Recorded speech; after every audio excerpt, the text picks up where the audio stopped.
ज्ञानतिमिरान्धस्य ज्ञानाञ्जनशलाकया चक्षुरुन्मिलितं येन तस्मै श्रीगुरवे नमः। श्रीचैतन्यमनोभीष्टं स्थापितं येन भूतले स्वयं रूपकदा मह्यं ददाति स्वपदान्तिकम्। नमो विष्णुपादाय कृष्णप्रेष्ठाय भूतले श्रीमते भक्तिवेदान्त स्वामिनिति नामिने। नमस्ते सारस्वती देवे गौरवाणी प्रचारिणे निर्विशेष शून्यवादी पाश्चात्य देश तारिणे। वाञ्छाकल्पतरुभ्यश्च कृपा सिन्धुभ्य एव च पतितानां पावनेभ्यो वैष्णवेभ्यो नमो नमः। जय श्री कृष्ण चैतन्य प्रभु नित्यानंद श्री अद्वैत गदाधर श्रीवासादि गौर भक्त वृंद। हरे कृष्णा कृष्ण कृष्ण हरे हरे, हरे Ram Ram Ram Hare Hare.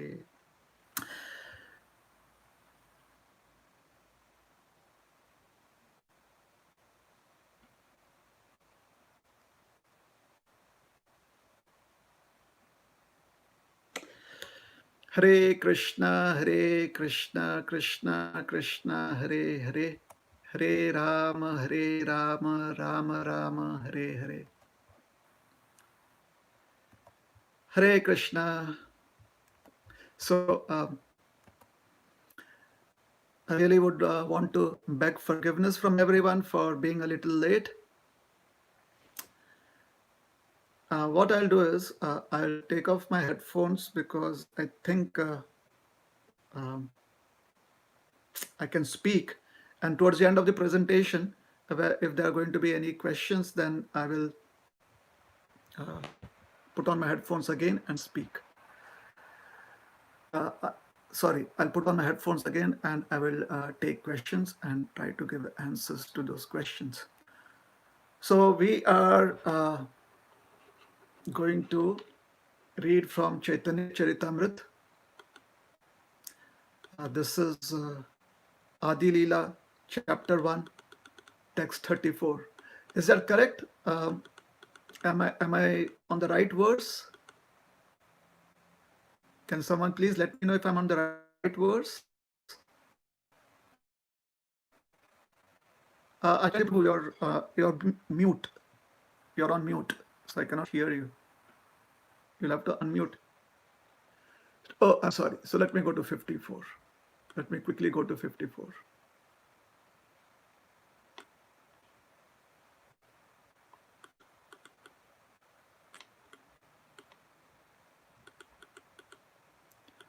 Okay, here we are. So,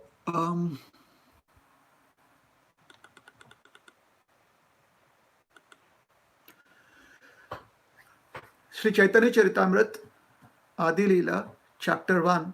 The chapter is entitled Spiritual Masters, and text number 54. So before I chant this verse, I would like to just invoke blessings once again. Jaya Jaya Sri Chaitanya Jayanda Jaya Gaura Bhakta Brinda, Jaya Jaya Sri Chaitanya Jaya Nityananda, Jaya Dvaita Chandra Jaya Gaura Bhakta Vrinda, Jaya Jaya Sri Chaitanya Jaya Nityananda, Jaya Dvaita Chandra Jaya Gaura Bhakta Vrinda.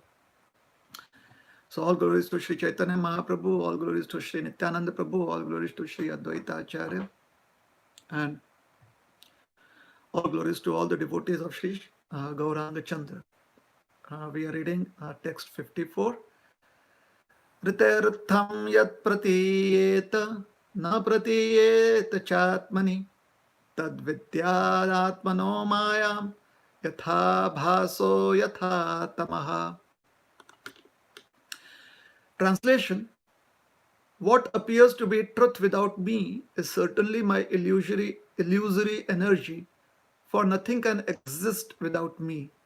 It is like a reflection of a real light in the shadows, for in the light there are neither shadows nor reflections.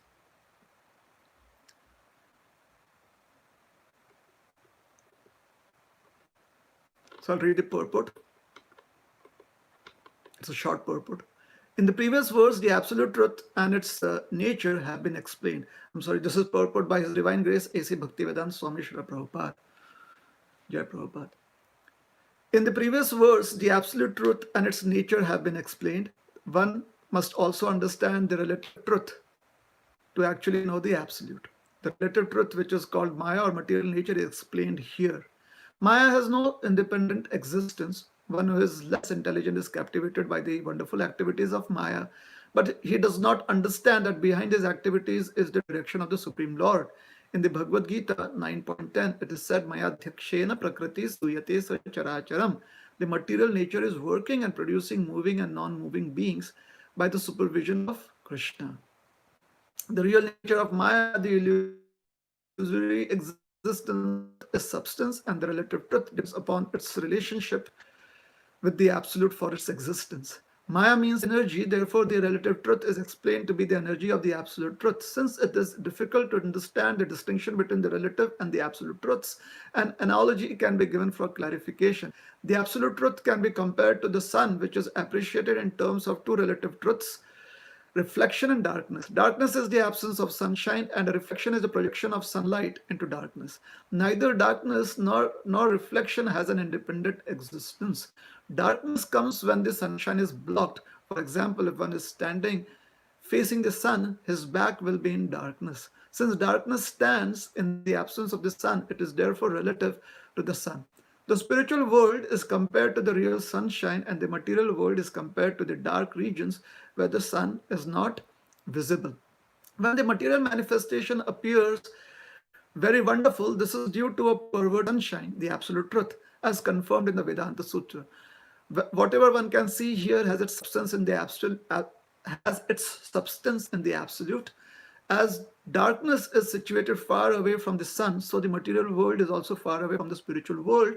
The Vedic literature directs us not to be captivated by the dark regions, tamaha, but to try to reach the shining regions of the absolute, yogi dham. The spiritual world is brightly illuminated, but the material world is wrapped in darkness. In the material world, sunshine, moonshine, or different kinds of artificial lights are required to dispel darkness, especially at night. For by nature, the material world is dark. Therefore, the Supreme Lord has arranged for sunshine and moonshine. But in his abode, as described in the Bhagavad Gita 15.6, there is no necessity for lighting by sunshine, moonshine, or electricity. That which is relative, temporary, and far away from the absolute truth is called Maya or ignorance. This illusion is exhibited in two ways as explained in the Bhagavad Gita. The inferior illusion is inert matter, and the superior illusion is the living entity. The living entities are called illusory in this context only because they are implicated in the illusory structures and activities of the material world. Actually, the living entities are not illusory, for they are parts of the superior energy of the Supreme Lord and do not have to be covered by Maya if they do not want to be so. The actions of the living entities in the spiritual kingdom are not illusory. They are the actual eternal activities of liberated souls.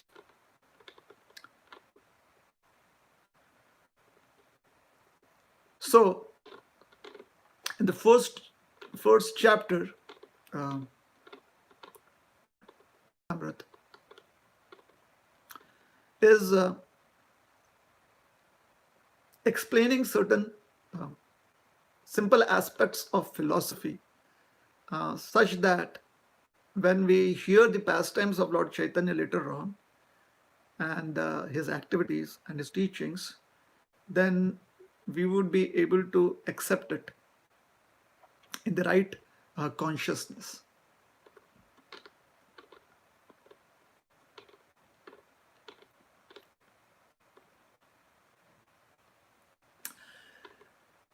Here, the present conversation, it is a part of a conversation where the Supreme Lord is speaking about his own creation. At one point of time, Brahma, the secondary creator of the world, needed some direction in life. And he, Lord Brahma, by his personal endeavor, he qualified himself to be able to have an audience with the Lord, where he would be able to hear the Lord speak to him. And then the Lord reveals to him about creation, reveals to him about the nature of creation. He reveals to him about existence itself. He reveals to him about uh, his own personal existence as the Supreme Lord. All this helped Lord Brahma to find some clarity in life. So we see that right from Lord Brahma, who exists in the highest planet in this material world, to the lowest. A Brahma Bhavana Loka Punaravartin Arjuna. In Bhagavad Gita, Krishna says this. And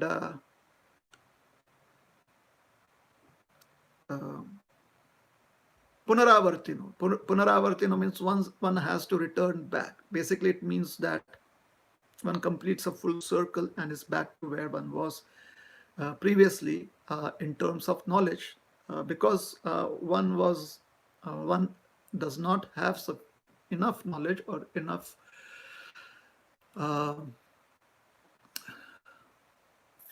resources of knowledge. One has taken on a journey and one is back to where one is. That is called as Punaravartino. Punar means once again, and Avartino means coming back. So once again, having come back to the same place where one had begun. So in the Gita, in the Srimad Bhagavad Gita, which is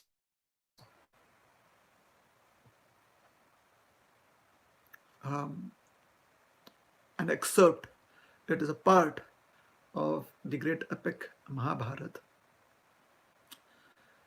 The conversation between Krishna and Arjuna has been described, and it's most of us are students of the Gita, so we know that this conversation is very deep and it is very extensive. The conversation involves so many topics and so many various aspects of knowledge.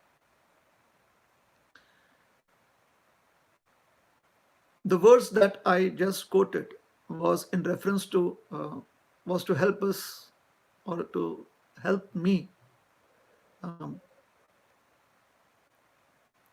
give some clarity or give some additional understanding to what we just read.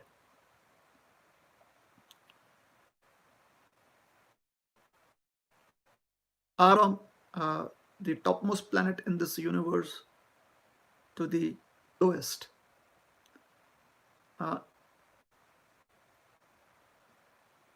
Life brings us to a full circle. We are again back to the same place where we began, trying to understand what to make of life.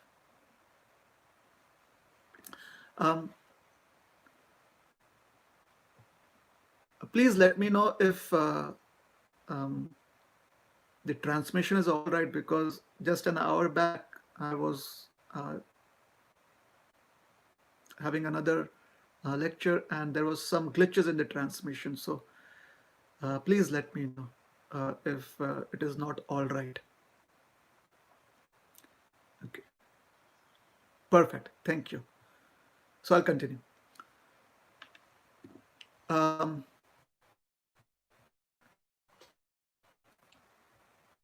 So why does that happen? Why does one find oneself to be in the same place?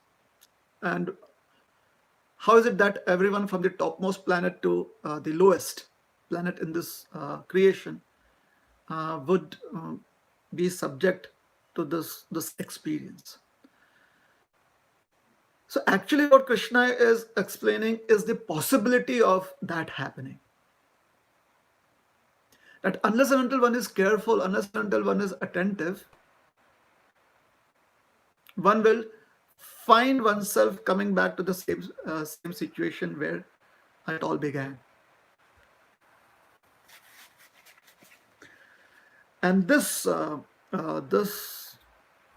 way of life, where one finds oneself asking the same questions, one finds oneself uh, facing the same challenges, one finds oneself in similar frustrating situations, if not the same frustrating situation, but similar frustrating situations, where one finds oneself to be uh, overcome by grief, by anxiety, by fear, uh, all that one is trying to get away from. If one once again finds oneself in the same situation, then the kind of life that one is living, or the understanding in which one is leading life, uh, seriously needs to be introspected upon. Why? One cannot have a lifestyle where one comes back, finds oneself in the same rut that one began from, the same situation that one began from. That is not a solution. That is simply kind of wasting time, not finding a solution. So I'm trying different ways to put this point across, that many a times feeling that one is in knowledge can actually also be ignorance. The reason that I say I make this statement is because again is not lack of knowledge according to Vedic understanding. Agyan or ignorance is not lack of knowledge. Agyan or ignorance is a situation where our knowledge gets covered over. So ignorance is where we have our access cut, our access to knowledge cut off. That is what is ignorance. That is what is darkness. And in today's verse, this is a verse from the Srimad Bhagavatam, actually, being quoted by in the Chaitanya Charitamrita.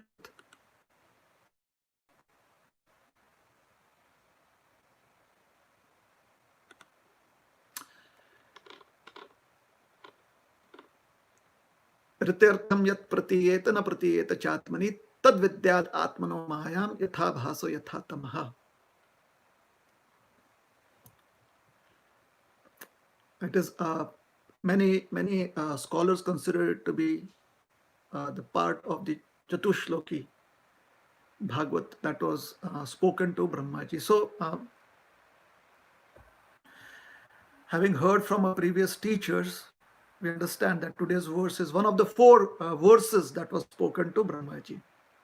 And within those verses, Brahmaji got complete clarity. Nonetheless, Brahmaji and everyone else who's in this material world, including the Supreme Lord, we are all existing in what is the material world for us. For the Supreme Lord, this is not the material world. This is just his creation. So the Lord is also here, and all the other living entities like you and me are also here.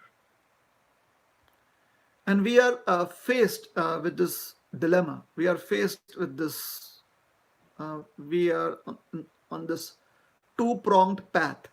We are at a junction from where two different tracks are taking off, two different paths are taking off. These paths are diametrically opposite to each other. One is a path which is influenced and governed by the principles of materialism, or what we call as the material consciousness. And the other is a path that is governed by the principles of spiritual consciousness or a spiritual outlook in life. The path that is governed by material consciousness is going to lead us towards darkness, towards ignorance. And the path that is governed by the principles of spiritual consciousness would lead us towards liberation, towards light.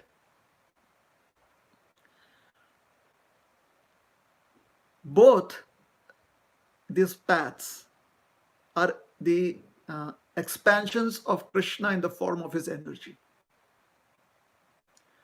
Both these paths, both these routes are available to every single living entity at every moment in time. Every single moment in time. Let us say I walk down a particular path. Let us say that I choose the option of going down the materialistic way. I walk down one day down this materialistic way, or let us say in terms of meters, I walk down 2 kilometers. Whenever I become introspective, I'll find myself to be at a junction from where another path also starts off. It is as if whenever I walk down a particular path, the other path follows me.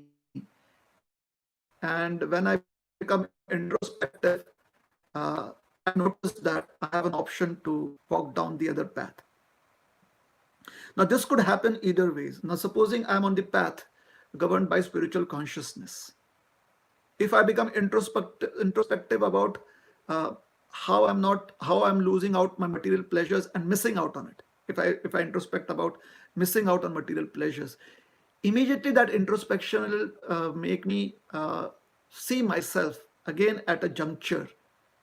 And at this juncture, there is the path towards material life existing.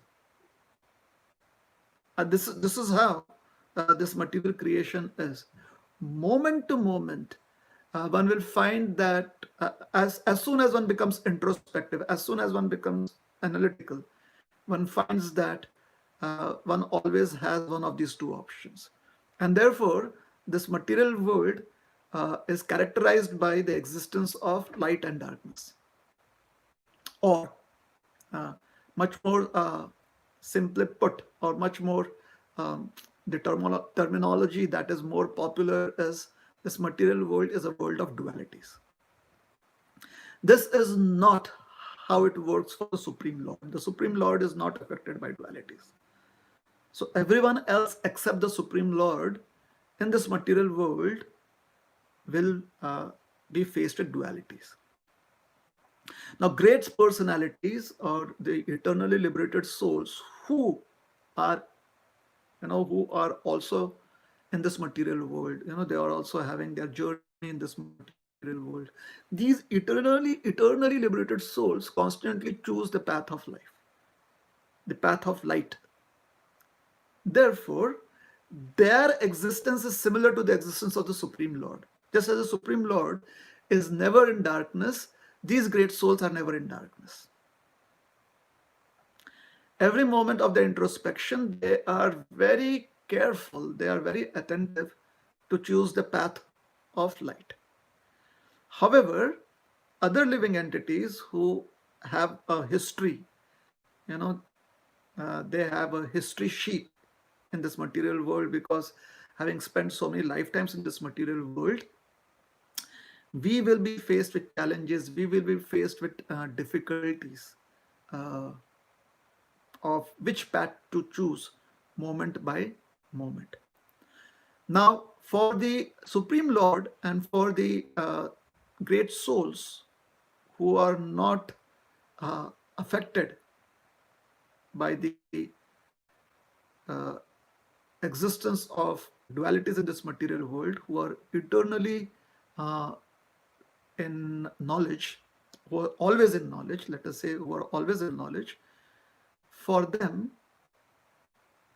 the only reality is Krishna and service of Krishna.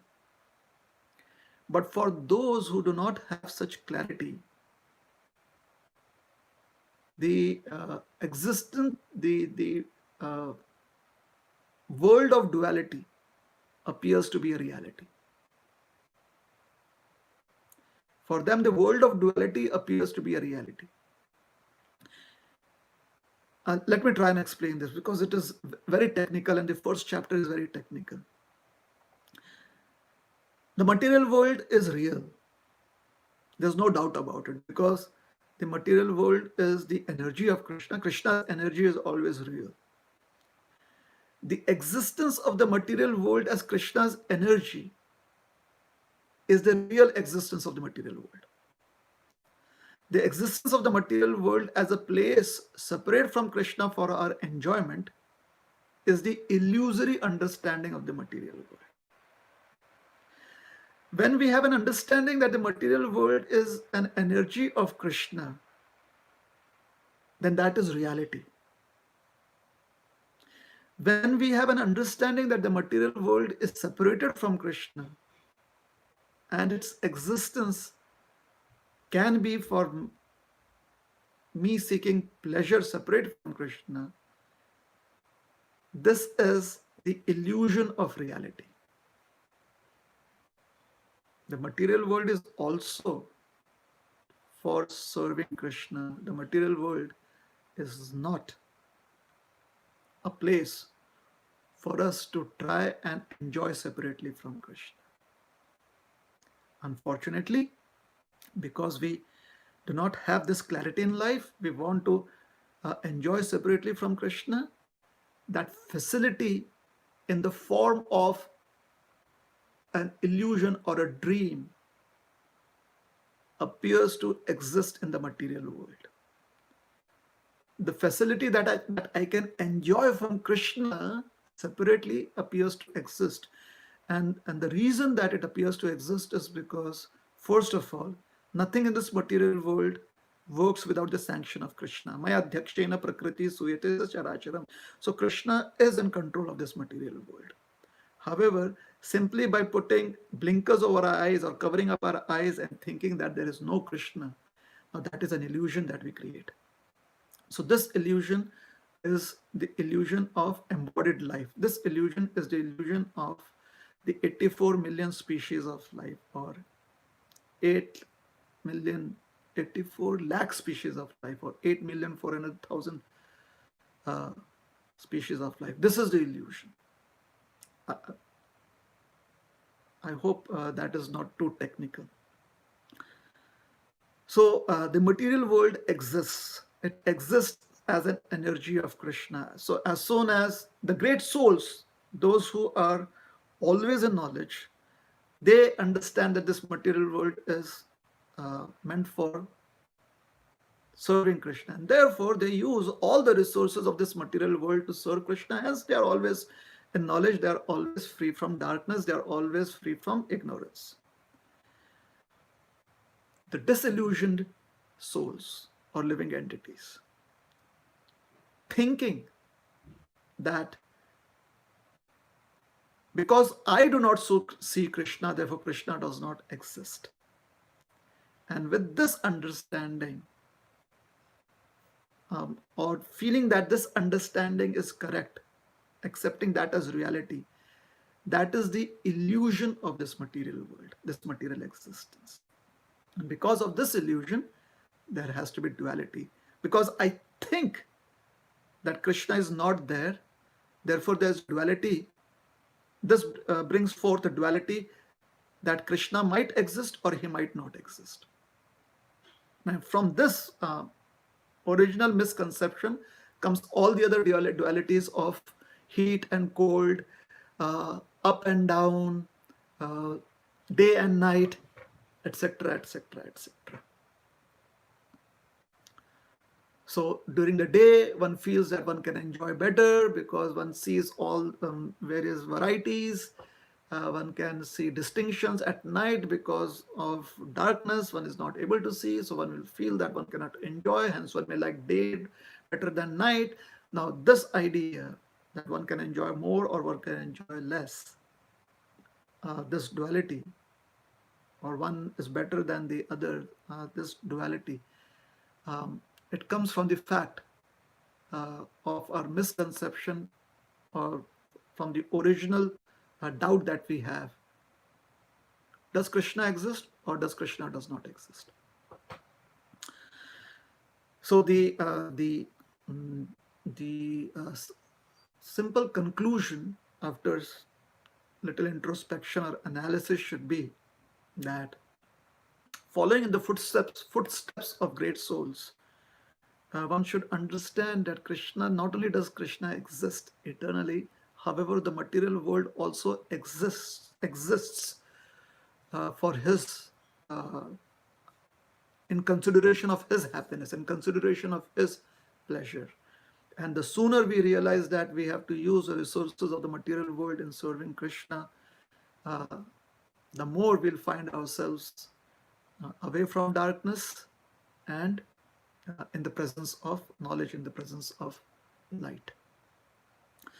So in light, there is no more confusion. There is no more, like in the daytime, one will never mistake a rope for a snake. But in darkness, one can mistake a rope for a snake.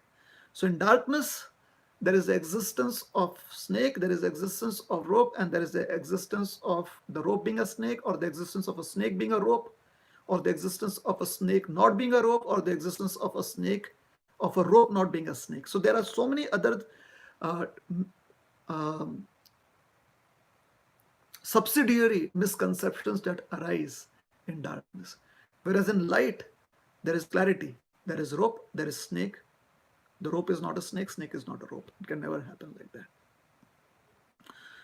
So that is what is being discussed here, where Brahmaji is receiving this knowledge from Krishna. And Prabhupada in his purport is explaining this very fact, what we try to say. And he's making it much more simple. Prabhupada's purport is very simple. First of all, he describes how the absolute truth in the form of his expansion as material energy has been described. Then he says how the misconception that this material energy is independent of the Supreme Lord can come about, and he describes that. And then he clarifies that this misconception is should be given up because Maya cannot exist separately from Krishna. Maya's the experience of being in Maya is dependent on Krishna being eternally existent. Without Krishna, this experience of being in Maya will not be there. So although the existence of Maya is dependent on Krishna, Krishna is never in Maya, and the living entity being part and parcel of Krishna also need not be in Maya. Let me try and give narrate a few stories which would help us have a little more clarity, which would help us maybe understand from another perspective. Like Prabhupada mentions that in this material world, because there is darkness, therefore Krishna has given us the sun and the moon and electricity, which helps us mitigate the darkness. We cannot overcome the darkness completely, but it helps us mitigate the darkness to a certain extent. Correct? For example, even if the sun is there, and bright sunlight, and the darkness is completely gone, all we need to do is turn away from the sun and we'll see the darkness of a shadow. So always being in light, in other words, always facing towards light, is the only way. The sun and the moon and electricity, which is an expansion of the sun's energy, they can only mitigate the darkness. न तद् भासयते सूर्यो न शशांको न पावक यद गत्वा न निवर्तन्ते तद्धाम परमं मम. This is the verse from the Bhagavad Gita, 15th chapter, that that Prabhupada quotes in the purport. That in my realm, the spiritual world, there is no existence of the sun as you know it here, the moon as you know it here, and electricity as you know it here. Here, the sun is needed to dispel the darkness. Here, the moon is needed to mitigate the darkness. Electricity is needed to mitigate the darkness. However, in the spiritual world, the sun and the moon and electricity are not needed for mitigating the darkness, because the spiritual world is always illumined. The sun and the moon and electricity can coexist there. There's a possibility that they may be existing in the spiritual world. Sometimes people feel that, when Krishna says, Natad bhasyate suryo na shashanko na pavaka. Surya means the sun, Shashanka is the moon, and Pavaka means electricity or fire. So sometimes we may feel that means that there is no fire, no sun, and no moon in the spiritual world. That is not what is being stated here. What is being stated is Natad bhasyate. The spiritual world is not illumined. It does not need to be illumined by the presence of the sun or the moon and electricity or fire. In other words, the sun, the moon, and electricity may exist in the spiritual world. There is every possibility that could be there. However, their existence is not needed to mitigate darkness, because there's no darkness in the spiritual world. So in this material world, we have the sun and the moon existing for this functionality.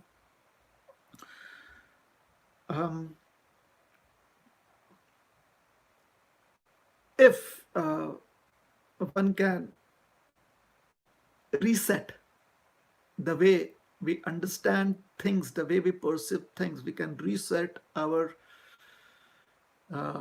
or reorient ourselves towards the way we deal with this material creation. That would go a very long way in us having transparent knowledge or clear knowledge or perfect clarity, if we reorient ourselves. And the process of reorienting ourselves is the process of Krishna consciousness, chanting Hare Krishna, Krishna Krishna, Hare Ram, Rama Rama, Hare Hare. Obviously, our chanting would be meaningful if we have a deeper understanding about the chanting, and therefore the other limbs of devotional service are needed too, like meditating and remembering Krishna, and hearing or reading about Krishna, or hearing about Krishna from lectures or from either live lectures or recorded lectures. Those are needed so that our chanting becomes meaningful. Nonetheless, the process of orienting ourselves in the proper direction in the present age is a chanting of the holy names of Krishna, the chanting of the Hare Krishna Mahamantra. So it's 7:27.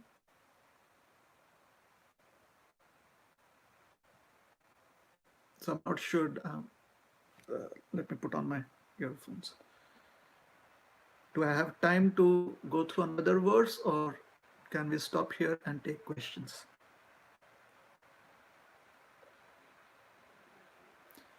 Oh, I'm sorry. Before that, I did say that I would tell you a couple of stories, simple stories. So let me tell you a couple of simple stories. One is a story that is about a saint and a king that had come to visit a saint. There are various ways that this story has been told. The crux of the story is that the saint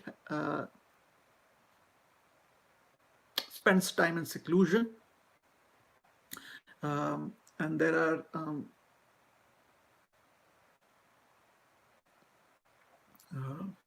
few moments of public interaction. Like once a day, the saint would interact with people for an hour or so. Otherwise, a saint would spend time in meditation. So the king has been able to help the find. The king had certain needs, certain issues, and the saint would be able to help the king with those issues. So the king had come with a lot of expectations to the saint. Um, the saint lives in a hut, so the king comes to the hut and finds, but the king, being the king, comes at a time that the king feels is appropriate. So the king comes according to his own convenience, and unfortunately, that was not the time allotted by the saint for public interactions. So when the king comes, the saint is in deep meditation, and the king is really very eager to have a discussion with the saint, to have some interaction with the saint. However, the king is not able to catch the attention of the saint because the saint is in meditation. Let us say the saint is in open-eyed meditation, but the saint is not speaking because that is what was the saint's schedule. Is not talking. The saint is not speaking. So the king is talking to the saint, but there is no response. So the king becomes angry, and angrily the king confronts the saint. The king kind of tries to exert his authority, like, I'm the king, and you are, even though you're a saint, you're still supposed to be supposed to be respectful towards your king, and you're being so disrespectful, you're not even acknowledging my existence. So the king was expressing his frustration, and still there is no response from the saint. And then the king, he reaches a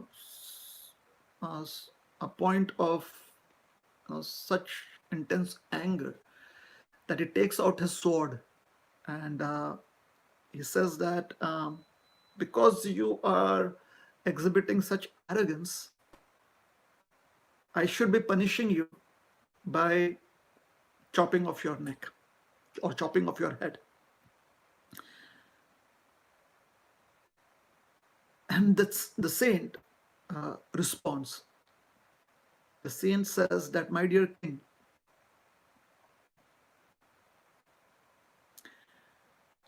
typically interactions take place between equals.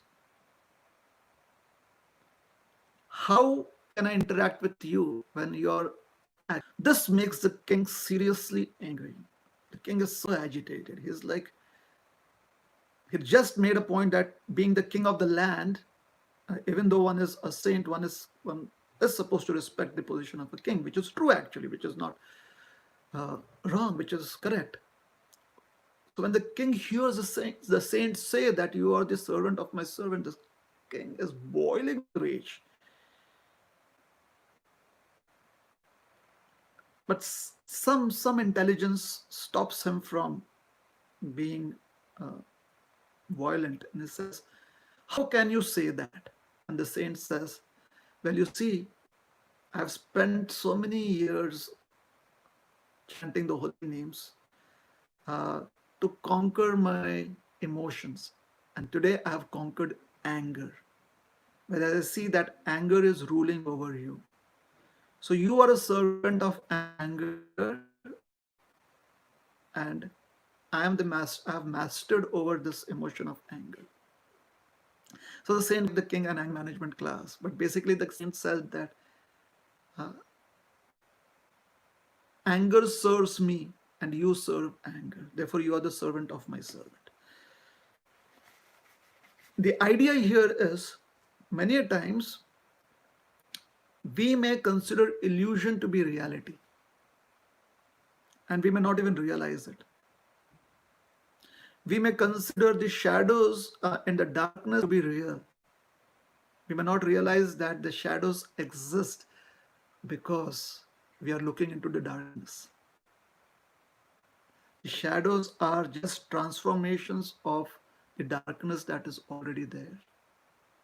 They are sub features of darkness. So darkness creates more and more illusion. So seeing shadows is real, but because those shadows exist only when we look into the darkness. Therefore, darkness itself being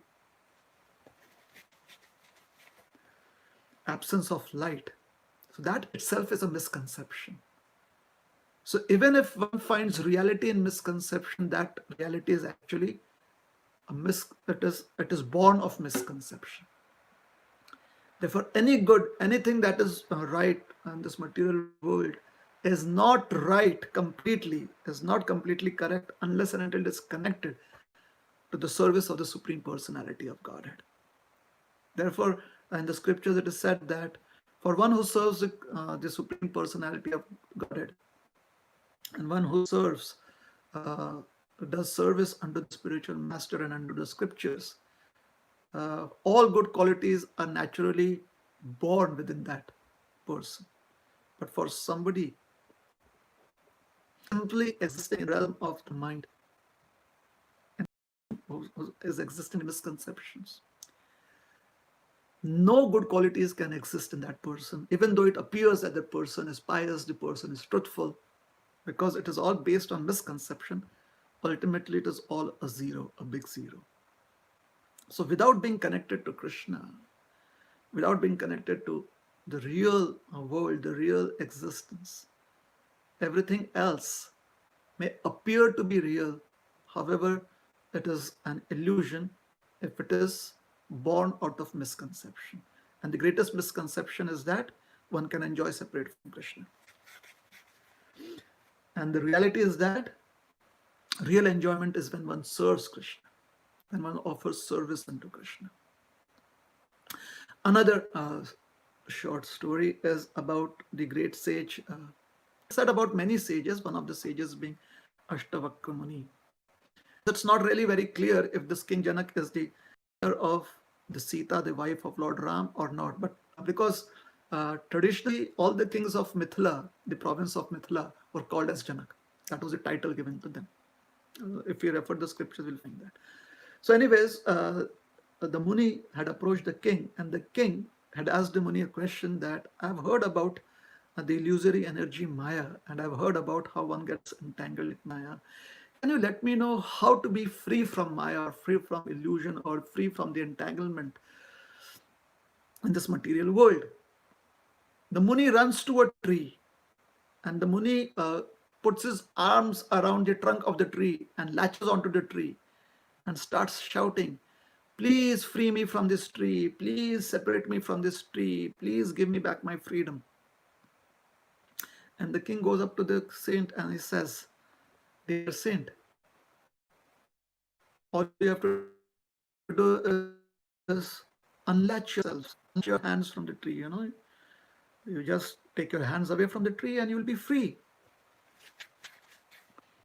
And the sage says, similarly, my dear king, if you just disconnect yourselves from this idea that one can enjoy this material world separately from Krishna, then one would be free from material entanglement, one would be free from the material darkness, and one would be in the bathing in the compassionate light of real knowledge of Krishna consciousness. and one would be happy. So I'll stop here now, and if there are any questions or clarifications, please feel free to ask.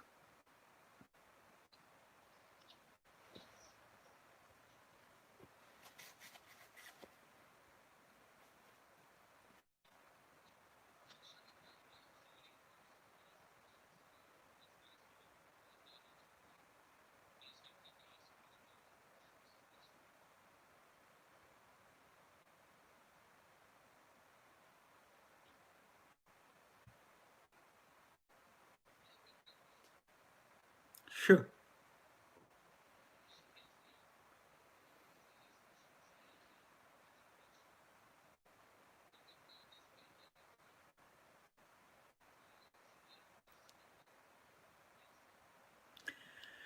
So the question is being asked that everything is Krishna's energy. In this material world, we find situations such as this pandemic. So how do we explain that?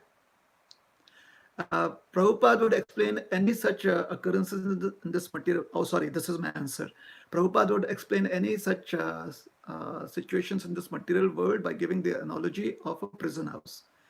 He would say, bound by iron chains. One has A-class facility, or one has zero facility.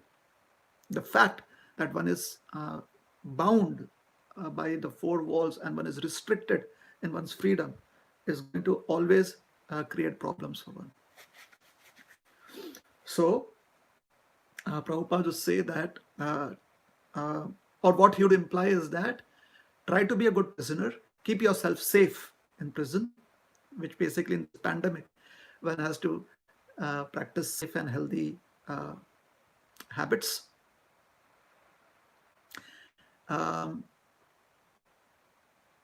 There is always going to be some kind of apprehension whether it is actually true or not, and things like that. Whether it is true or not, being safe is always. So that is one. And secondly, at in the prison house, one should try and lead a life of honest dealings, at least in the prison house. We cannot make the situation any more worse. That is not very intelligent. So be dutiful, be honest, be disciplined, be helpful.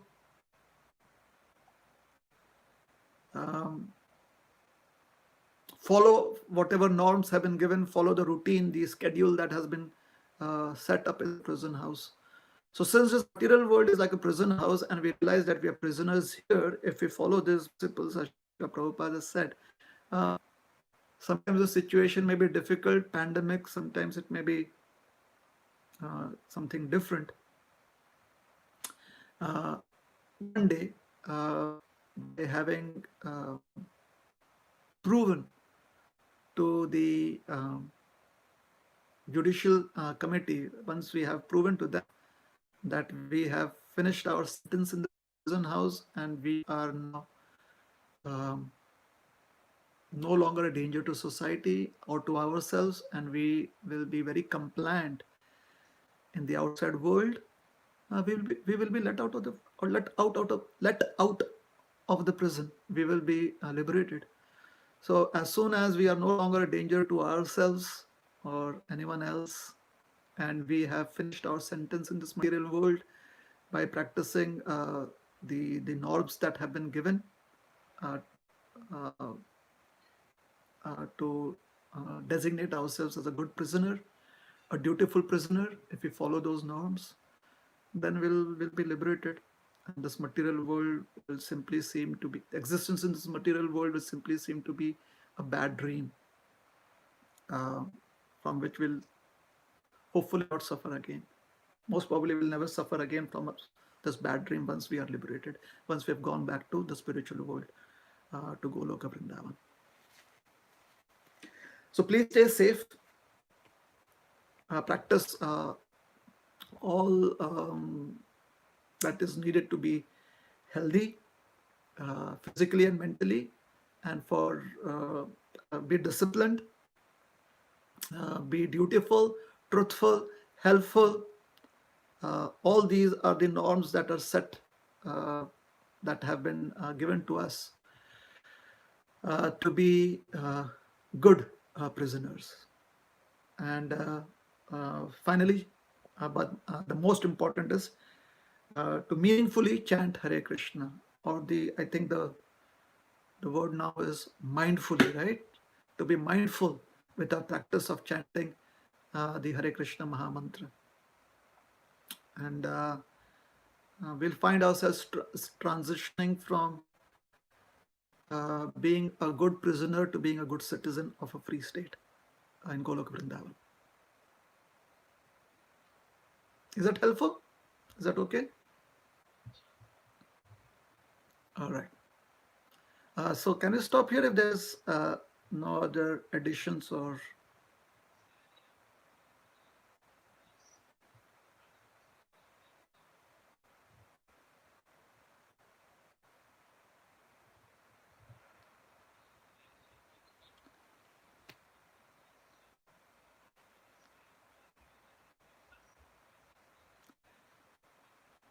Yes, you did. That was because of my tardiness. Sure.